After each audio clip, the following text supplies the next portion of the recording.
Et les otages français Cécile Collaert et Jacques Paris, détenus en Iran depuis plus de 3 ans, sont inculpés pour espionnage pour le Mossad, le service de renseignement extérieur israélien. On va tout de suite écouter la réaction de la sœur de Cécile Collaert, Noémie Collaert.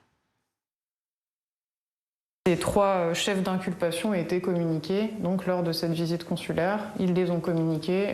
Donc, le premier, c'est espionnage pour le Mossad. Le deuxième, c'est complot pour renverser le régime. Et le troisième, c'est corruption sur terre. De ce qu'on sait, chacun de ces 3 chefs d'inculpation est passible de la peine de mort. Antoine Basbous, vous êtes politologue, bienvenue sur ce plateau. Patrick Sauce est également avec nous. Ils sont accusés d'espionnage pour le Mossad, c'est très sérieux, la sœur de Cécile Collaert vient de le rappeler. Le risque, c'est la peine de mort. Oui, bonjour Julie. À vrai dire, ce sont des otages qui ont été capturés il y a 3 ans.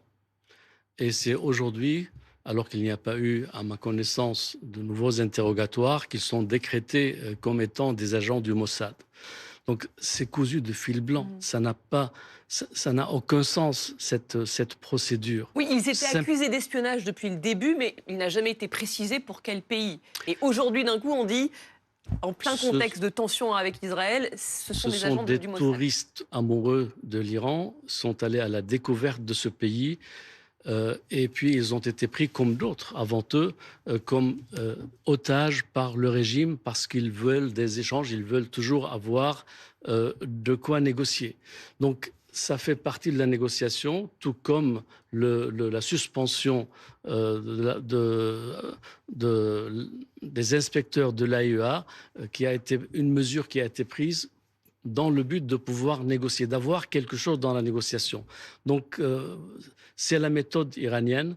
On prend quelque chose comme gage et puis on négocie après. Sans cela, sans la suspension des inspecteurs de l'AEA, sans l'accusation grave d'être agent du Mossad, eh bien, il n'aurait pas grand-chose à négocier. Donc, si je comprends bien, Patrick Sauce, c'est pour peser sur les discussions très sensibles sur le nucléaire iranien qui vont avoir lieu là, dans les prochaines semaines. Je dirais que ça, ce serait la réponse la plus optimiste. La plus pessimiste, c'est lorsqu'on constate ce qui est en train de se passer depuis la fin de la guerre des 12 jours, comme l'appelle Donald Trump.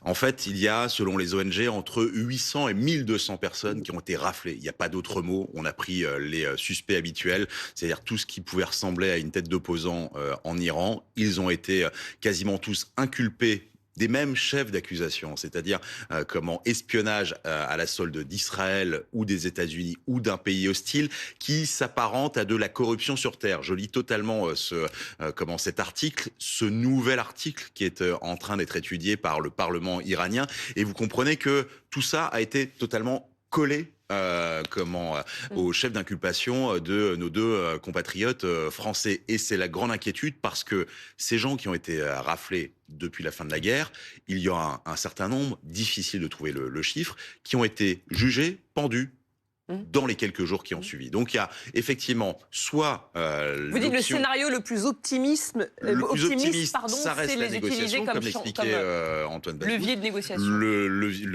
L'hypothèse la plus pessimiste, c'est la nord-coréisation, c'est-à-dire que on quitte vraiment les instances, notamment de l'énergie, l'institution de l'énergie atomique, et puis on part dans une fuite en avant, répression. On montre au peuple iranien que tous les agents vont être mis de côté, et ça passe par l'exécution de 2 Français. J'ai cherché depuis une affaire de droit commun, ça fait 42 ans que des Français n'ont pas été exécutés par un État. Je dis bien un État et pas des terroristes à l'étranger. C'était 2 Français qui avaient été pendus au Zimbabwe. Donc ce serait un message très fort, mais c'est justement pour ça, parce que les Iraniens voient que nous nous émouvons de cette situation, qu'ils vont accentuer la pression. Avec une riposte possible de la France, si on va jusque-là? Ça reste difficile, c'est-à-dire que pour l'instant, on nous parle simplement d'indignation. Le ministre des Affaires étrangères, Jean-Noël Barrot, était au Sénat hier et a dit que c'était absolument infondé, qu'un chargé d'affaires, et c'est ça qui est encore plus cynique, avant-hier, un chargé d'affaires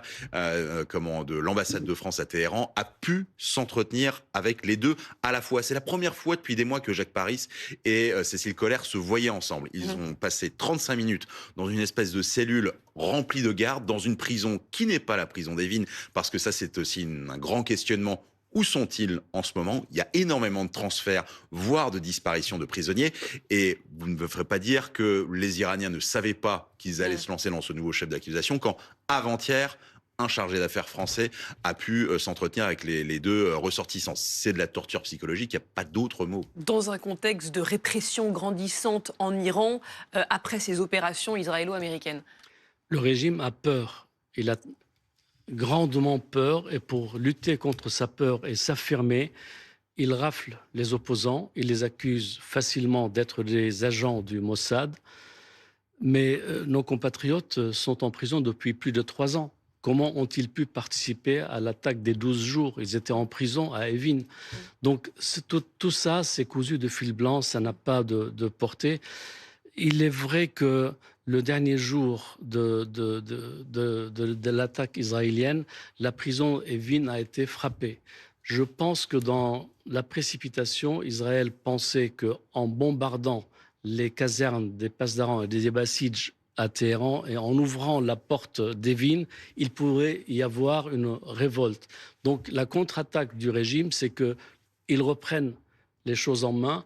Les prisonniers politiques qui étaient dans cette prison ont été déplacés, déportés.